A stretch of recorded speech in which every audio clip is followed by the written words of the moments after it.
वहीं अयोध्या हनुमानगढ़ी के महंत राजू दास का मुतनाज़ा बयान सामने आया। मुल्क के सारे मदरसों पर बुलडोजर चला दिए जाएं, ये कहना है राजू दास का। मदरसा ही दहशतगर्दी की मां है, मदरसा ही शिद्दत पसंदों को परोसता है, ये राजू दास का कहना है। मदरसों से पढ़े हुए डॉक्टर दिल्ली ब्लास्ट में शामिल हैं, मस्जिदों में सीसीटीवी कैमरे लगाए जाएं। तो राजू दास ने दिया है ये मुतनाज़ा बयान यहाँ पर और कहा है कि सभी मदरसों और मस्जिदों पर बुलडोजर चला देना चाहिए। मदरसों से ही दहशतगर्दी पनपती है, मदरसे ही दहशतगर्दी की मां है, मदरसा ही शिद्दत पसंदों को परोसता है।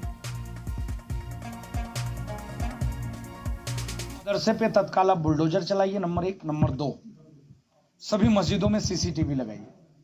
क्या शिक्षा दी जाती है, मंदिर में भी लगा दीजिए, मदरसे में भी लगा दीजिए। आपको पता चल जाएगा, दूध का दूध पानी का पानी।